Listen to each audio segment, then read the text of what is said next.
Fala meus amigos, estamos começando aqui mais um vídeo do canal. Enquanto eu sigo aturando essa situação nojenta, que bizarra, que eu não consigo ver ninguém aqui, não consigo falar com ninguém, meu sistema é totalmente hackeado por esses bandidos e eu não consigo, enfim, resolver essa situação. Enquanto isso, eu vou fazendo aquilo que eles não destruíram ainda, que são os vídeos do YouTube aqui, tá? E hoje a gente vai falar sobre uma notícia muito bacana que aconteceu ontem, que saiu, né, ontem na imprensa, que foi o convite dos países árabes para o Lula, para o Brasil, entrar na OPEP, tá? Então eu vou explicar para vocês aqui hoje, para quem não sabe o que é a OPEP, qual a importância da OPEP, a importância desse convite e também o quanto que esse convite pode estabelecer aí uma diferença bacana, pode demonstrar uma diferença interessante entre o discurso da direita, o discurso da esquerda e a forma também de, enfim, né, de entender a questão do petróleo, etc. e tal, na direita e na esquerda, e também a forma como essas duas visões interferem na vida cotidiana da gente, tá? Que isso é o mais fundamental, tá bom? Antes, rapidamente, deixo com vocês mais uma vez aqui a dica do meu novo livro de poemas, está do outro lado de cá. Enfim, o link o meu zap está aqui na descrição do vídeo, quem quiser entrar em contato aí. Eu não estou conseguindo vender nenhum livro por culpa desses animais desgraçados, mas enfim, vou continuar tentando aqui porque, né, não tem outra saída. Infelizmente estou com prejuízo aqui já por culpa deles, mais um, né? Mas vou tentando aqui me desvencilhar desse lixo que essa gente tem feito contra mim nos últimos anos aí, tá? Muito bem, pessoal. Então vamos falar aqui sobre essa questão, né, do convite da OPEP e a forma como esse convite e também a maneira como ele está chegando aí para o Brasil mostram bem a diferença entre a esquerda e a direita no Brasil, tá? Então vamos lá, vou deixar o link para vocês ali. A notícia diz, né, Brasil recebe convite para entrar na OPEP+, e ministro brasileiro, né, o ministro das Minas e Energia, indica que o país deve aderir ao grupo, tá? A notícia é do Infomoney, vou deixar para vocês aí o link, tá? E aí o subtítulo diz, mais cedo, delegado da organização da OPEP disse à agência que o Brasil deveria se juntar ao grupo a partir de janeiro. Então, pessoal, vamos lá, tá? Vou ler só um trechinho da notícia para depois a gente partir para a reflexão aqui. Após notícias sobre o convite para que o Brasil passe a integrar o grupo de países produtores de petróleo, conhecido como OPEP+, e aí a Organização dos Países Exportadores de Petróleo e os aliados, esse mais aí são os aliados, tá? O ministro de Minas e Energia brasileiro, Alexandre Silveira, disse nesta quinta-feira, dia 30, ontem, né, durante um encontro com membros da organização, que o presidente Lula confirmou a carta de colaboração, né, da OPEP, tá, o convite, né, com o grupo de países produtores de petróleo a partir de janeiro de 2024, certo? Então já tem aí, faltam, né, um mês e pouco aí para chegar a esse prazo. E aí eles continuam, né, e aí eles citam aqui a fala do ministro, tá, ele dizendo: esperamos nos juntar a este distinto grupo e trabalhar com todos os 23 países nos próximos meses e anos, destacou Silveira. Quer dizer, hoje a OPEP tem 23 membros, tá? A gente vai falar um pouquinho sobre a história dela também. O ministro fez declarações cheias de elogios ao OPEP+, grupo integrado por Arábia Saudita e Rússia, né, que são dois aí dos maiores produtores do mundo, dizendo que o Brasil acompanha com entusiasmo o trabalho valoroso do grupo. Segundo ele, a OPEP+, preserva a estabilidade dos mercados de petróleo e energia. Nós também vamos falar sobre isso aqui no vídeo de hoje. Eu vou tentar mostrar o porquê que esse grupo contribui para a estabilidade de uma maneira importantíssima, tá? Ele disse ainda que essa estabilidade traz consigo benefícios não só a países produtores de petróleo, mas também aos consumidores, a nós, né, que compramos gasolina, gás, compramos, enfim, né, comida no mercado, que tem o preço modificado quando modifica o preço do diesel e uma série de outras coisas aí, tá, que interferem na vida de todo mundo, certo? Mesmo daquelas pessoas que são pobres ou classe média e ficam, enfim, né, alardeando que não gostam de política, que não se interessam por política e tudo mais, né, porque rico dizer isso, a gente até, né, eles não perdem mesmo, né, então, enfim, né, mas o pobre e a classe média fica complicado, né, porque isso acaba interferindo na sua vida. E aí ele continua, né, o ministro, é um momento histórico para o Brasil e a indústria energética abre um novo capítulo na história do diálogo e cooperação no campo da energia. No início desse mês, tá, de novembro, né, o secretário-geral da OPEP, Aitan Al-Gais, disse na Argus European Crude Conference, que foi uma conferência, né, que a porta da OPEP estaria aberta caso o Brasil desejasse se juntar ao grupo. Ele disse o seguinte: hoje o Brasil se tornou um dos maiores exportadores e parou de comprar petróleo. Né? Parou, especialmente agora no governo Lula. Agora, tem um detalhe importante aí também que a gente vai ponderar a respeito das privatizações feitas pelo Temer e pelo Bolsonaro, né, nos últimos anos, tá? Para além da questão da vinculação do preço brasileiro ao dólar, certo? Que foi a política da direita, né? Então ele diz, né, hoje o Brasil se tornou um dos maiores exportadores e parou de comprar petróleo, portanto a porta está aberta, disse Al-Gais. Segundo a ANP, né, que é a Agência Nacional de Petróleo aqui do Brasil, a Petrobras deve aumentar a produção de petróleo em 81% até 2030. Tá? Agora vamos falar um pouquinho sobre a OPEP, tá? Para vocês entenderem um pouquinho o que é a OPEP, a importância dessa instituição e o quanto que esse convite é interessante para o Brasil e também o quanto que a OPEP contribui, como disse, né, o ministro brasileiro, para essa estabilidade, para essa ampliação aí enfim, né, da estabilidade da questão do petróleo no mundo. Tá? Isso é histórico, a história recente aí da humanidade. Tá? A OPEP foi fundada no dia 15 de setembro de 1960, em Bagdá, no Iraque. Tá? E foi fundada por 5 países: Irã, Iraque, Kuwait, Arábia Saudita e Venezuela. Para quem não sabe, a Venezuela é o país que tem mais reservas de petróleo no mundo. Disparado, é o maior disparado.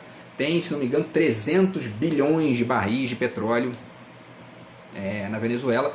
O segundo lugar é a Arábia Saudita, que tem 269, depois é todo mundo ali muito abaixo. Tá? A sede da OPEP fica na Áustria, tá, desde 65. Em 2018, a entidade tinha 14 países membros e respondia por 44% da produção global de petróleo. Tá? E 81,5% das reservas de petróleo comprovadas do mundo estão nos países da OPEP. 81,5% das reservas internacionais. Tá? Hoje a OPEP tem, né, os seguintes membros, tá? São 23, né? Ela tem os seguintes membros: Argélia, Angola, Guiné Equatorial, Gabão, Irã, Iraque, Kuwait, Líbia, Nigéria, República do Congo, Arábia Saudita, Emirados Árabes Unidos e Venezuela. O resto são os aliados, né? Tá? Equador, Indonésia e Catar já fizeram parte, hoje não fazem mais parte da OPEP, certo? E a OPEP, segundo o link que eu vou deixar para vocês aqui também, que explica ali o que é a instituição e tal, ela fortalece a soberania nacional dos países e permite mais poder de influência na questão dos preços, quando há guerra, por exemplo, né? Os economistas de direita dizem que a OPEP é um cartel. Porém, há um grupo de multinacionais chamado de 7 irmãs, que já foram 7, hoje são 4, tá? Que disputa espaço com a OPEP e muitas vezes influencia o preço. Tá? Essas 7 irmãs, isso aqui é um ponto fundamental para entender a importância da OPEP. Tá? Essas 7 irmãs eram, no início, a Shell, a British Petroleum Amoco, da Inglaterra, tá? A Esso, a Mobil, a Texaco, a Chevron e a Guich Oil, certo? A Esso e a Mobil se juntaram, né? Se fundiram, e aí hoje são uma empresa só, a ExxonMobil, tá? Que inclusive é recordista de multas lá nos Estados Unidos por poluição ambiental, tá? Tem isso também. E as outras 3 finais que eu falei, né? Texaco, Chevron e Guich Oil, também se juntaram e hoje são a Chevron Texaco. Então, nesse ponto aqui, antes da gente continuar, já vale fazer uma crítica a certos economistas da direita latino-americana, especialmente, que criticam, né, o que seria uma espécie de monopólio das estatais pelo mundo, que na verdade são, né, as maiores empresas do mundo são estatais, com o argumento de que não, porque tem que liberar para a concorrência de mercado. Você libera para a concorrência de mercado, o que acontece? Elas vão se fundindo. O que eram 7, hoje são 4. E é assim que funciona, né? Não existe esse papo de liberdade de mercado.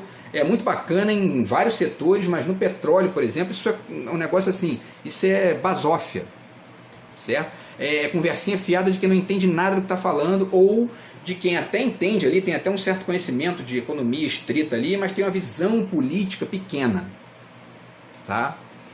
E aí vamos lá, né? Vamos entender então mais um pouquinho sobre isso aqui.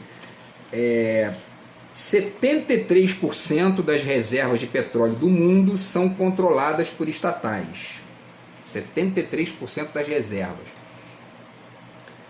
E aí vamos lá, né? Mais um trechinho do link aqui. Dados do site Global Petrol Prices, que agrega preços da gasolina ao redor do mundo, olha isso aqui, indicam que 9 dos 10 países com os menores preços de gasolina, 9 dos 10 maiores possuem empresas estatais que atuam no setor do petróleo.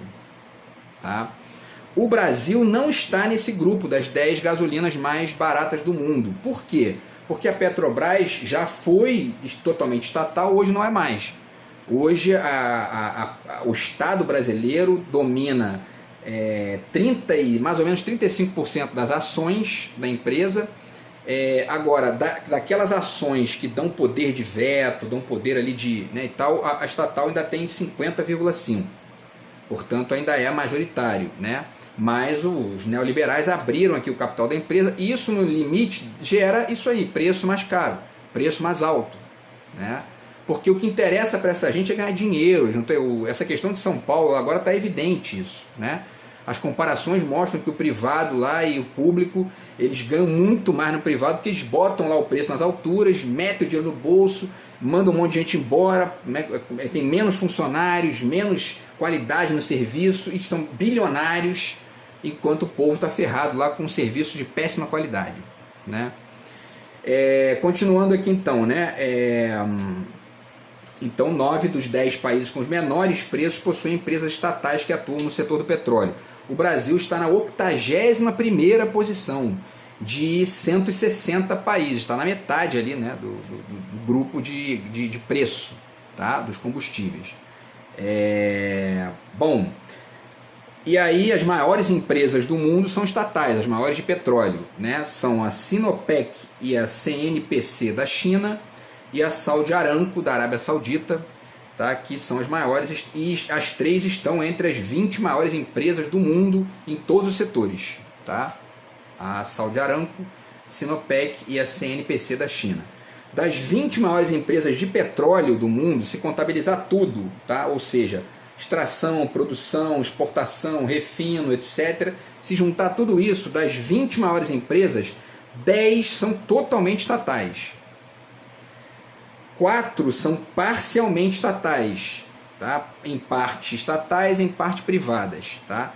E 6 são privadas, porém, essas que são parcialmente estatais e as que são totalmente privadas, todas elas pagam royalties ao Estado, nos seus países de origem, certo? E por que é importante dizer isso? Porque dessas 6 aqui, se não me engano, 3 ou 4 são dos Estados Unidos, né? E aí, muita gente, os neoliberais, devem, tá vendo como é possível, né? Não é possível, porque eles pagam royalties para o Estado, dentre outras coisas, para quê? Para o Estado investir em arma para poder proteger essas empresas, não só ali, mas nas suas sucursais no Oriente Médio, na África, tá?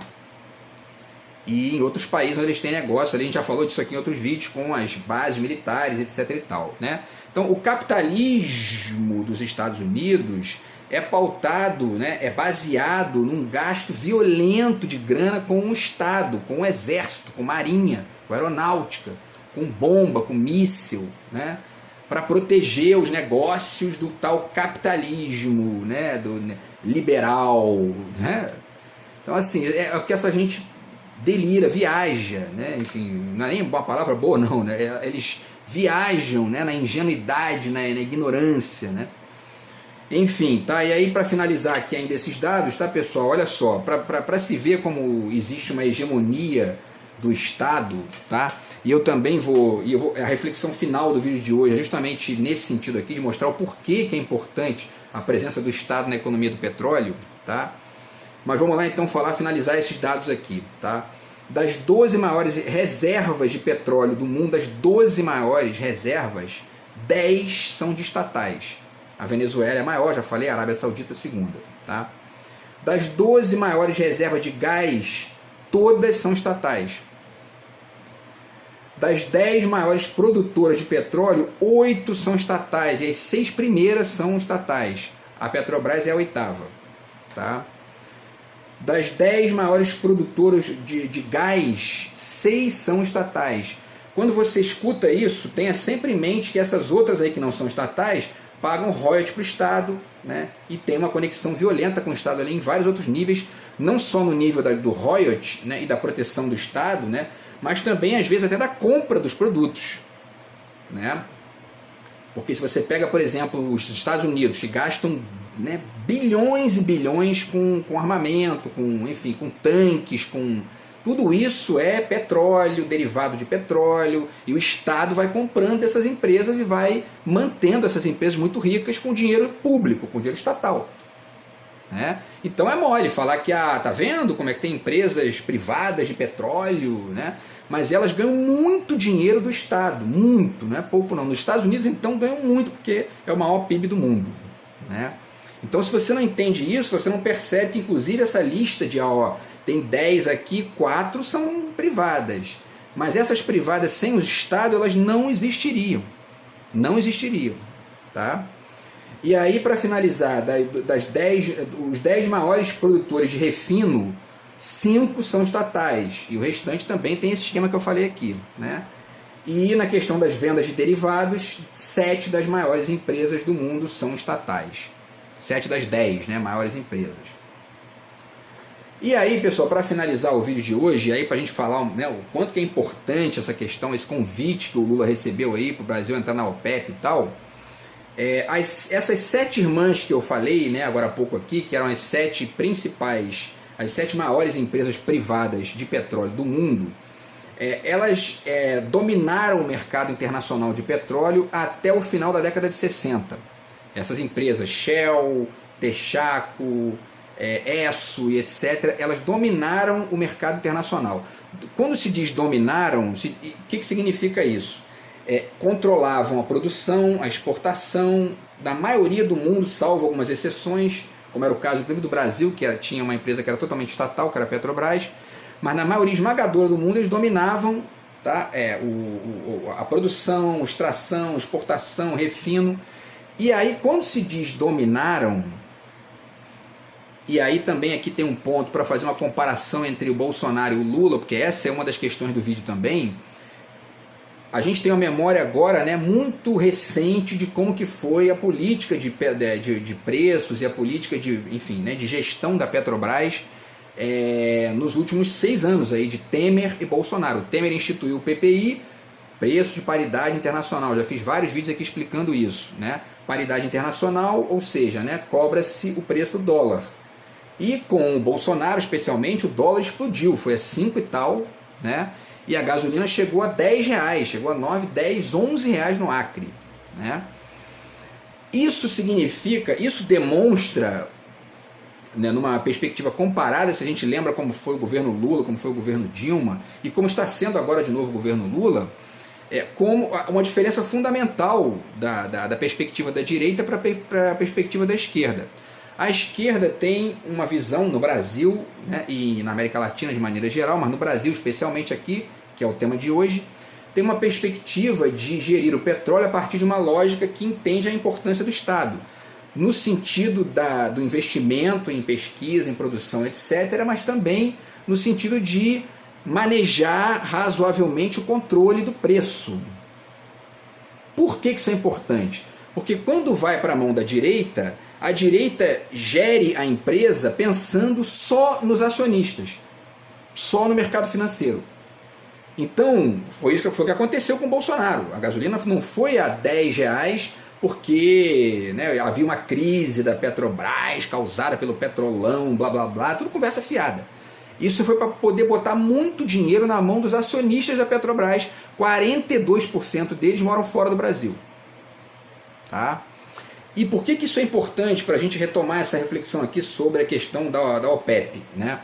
Porque essas 7 irmãs faziam exatamente a mesmíssima coisa até a década de 60, até o final da década de 60.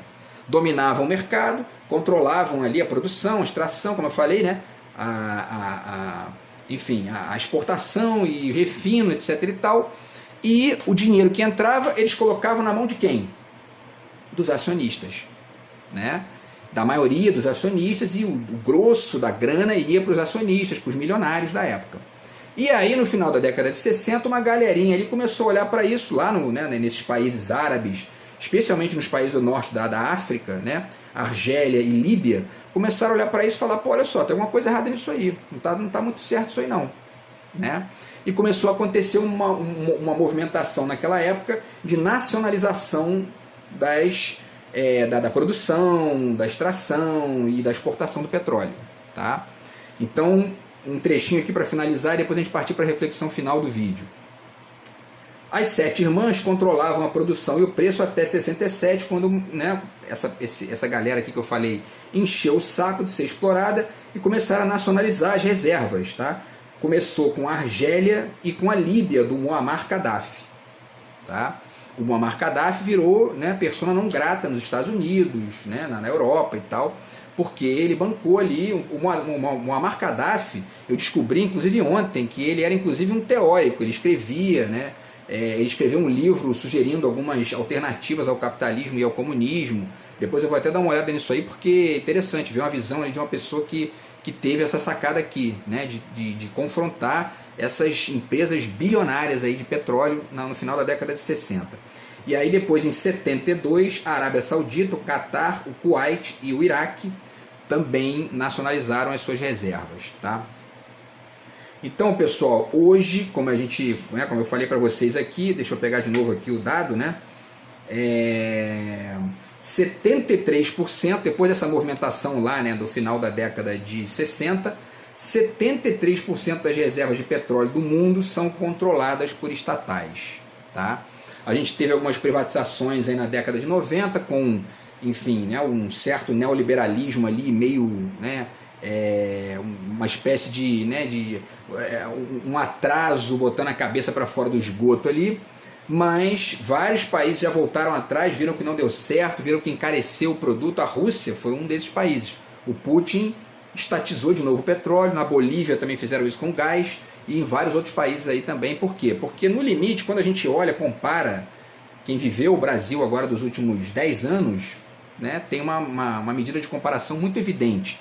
A direita governa, privatiza, o serviço fica mais caro, invariavelmente, né? Não significa dizer aqui que tudo tem que ser público, né? Muita gente confunde isso, não é o caso de vender aqui, enfim, comunismo à la Coreia do Norte, mas no caso do petróleo especialmente, e aí entra a importância do convite que o Lula recebeu, a OPEP faz um trabalho fundamental de balanço com essas empresas multimilionárias, como são a ExxonMobil e a Texaco, Chevron e etc., que na sua prática, né, na sua forma de agir, são mais careiras, porque embutem o lucro, porque embutem o dinheiro dos acionistas e porque colocam, no caso dos países em desenvolvimento, como é o caso do Brasil, vinculam o preço ao dólar e aumentam de maneira violenta o preço do consumidor local, tá? Então, esse convite da OPEP para o Lula é muito importante, bacana o Lula ter aceito esse convite, muito legal isso, e isso vai colocar o Brasil numa nova arena de discussão e inclusive de possibilidade de manejar o preço, né, e controlar essas oscilações que acontecem por conta de crises, guerras e uma série de outras coisas aí que a gente invariavelmente tem no mundo, tá? Agora vamos lembrar o Bolsonaro, para finalizar aqui, o que o Bolsonaro fez, né, quando ele foi lá na Arábia Saudita, quando ele foi nos Emirados Árabes Unidos. O Bolsonaro vendeu a refinaria Landulfo Alves na Bahia para o Mudabala Capital, um fundo dos Emirados Árabes Unidos. A Landulfo Alves foi a primeira refinaria feita no Brasil, tá? E uma das maiores. A Federação Única dos Petroleiros denuncia que o preço de venda, né, do que o Bolsonaro fez para os árabes, de 1,65 bilhão de dólares, foi muito abaixo do valor real que estava cotado na época entre 3 e 4 bilhões de dólares. Ele vendeu basicamente pela metade do preço, Bolsonaro, né? E para além da questão das joias aí que ele recebeu, que até hoje está aí essa quizumba com as joias, não sabe se ele roubou ou não, se ele, né? Mas o fato é que ele ganhou as joias um mês depois de vender essa refinaria para os árabes. Ó, né? Aí tem, né? Enfim, e são 15 milhões, parece, ali de reais ou de dólares, uma fortuna aquelas joias. E o Bolsonaro queria ficar com as joias para ele, né? O negócio ali que era um presente de presidente para presidente, a coisa tinha que ficar no Estado, ele queria levar para casa, para vender depois, né? Provavelmente, entendeu? Essa gente não está nem aí para o Brasil, né? Botem isso na cachola, essa gente só quer saber de dinheiro, de mais nada, não tem projeto, entendeu? Eu outro dia fiz um vídeo aqui, aí veio um cidadão, né, encher o saco lá, falar que não, qual é a diferença, né, todos têm interesse próprio, olha só a retórica pobre dessa gente, né? É óbvio que o projeto é próprio, é de quem fez o projeto, mas o que está em jogo ali é o interesse, é a base, né, das práticas que esse projeto vai gerar ali, né? Isso é que é o fundamental. O que o projeto tem de horizonte, o horizonte do projeto da esquerda no Brasil, do projeto próprio da esquerda, é o horizonte do povo brasileiro, é o horizonte das pessoas do Brasil, que estão aqui consumindo, ganhando dinheiro aqui e gastando em real, não em dólar. O horizonte da direita, o horizonte próprio da direita, é ganhar dinheiro só, mais nada. Certo? Então, quer dizer, a diferença está aí, né? A diferença entre o Bolsonaro e o Lula, entre a direita e a esquerda, é essa. Bolsonaro foi para a Arábia Saudita, né, de maneira subserviente, estúpida, um pensamento pequeno, vendeu uma refinaria importante aqui do Brasil pela metade do preço para os árabes. Por que vocês acham que os árabes compraram essa refinaria? Para ajudar o Brasil, porque o Brasil estava passando por uma crise causada pelo Lula? Peraí, né? Os árabes compraram a refinaria porque eles sabem que isso aqui dá dinheiro, entende? E a direita brasileira vendeu para os árabes, né? Enquanto isso, o Lula, ao contrário, vai lá, já trouxe aí bilhões de investimentos para o país e, ao mesmo tempo, conseguiu aí um convite também da OPEP, que é importantíssimo para fazer parte desse jogo aí de articulação e de luta por um preço mais justo dos combustíveis, etc. e tal. Beleza, pessoal? Então o vídeo de hoje foi para isso, tá? Para poder falar sobre essas diferenças aí e, ao mesmo tempo, noticiar para vocês aqui esse convite bacana que o Lula recebeu. E a gente vai continuar acompanhando isso aí também nos próximos vídeos aí, eventualmente fazer outros vídeos a esse respeito, enquanto eles não destruírem tudo aqui, beleza? Então a gente se fala no próximo vídeo do canal, grande abraço, tamo junto, fui!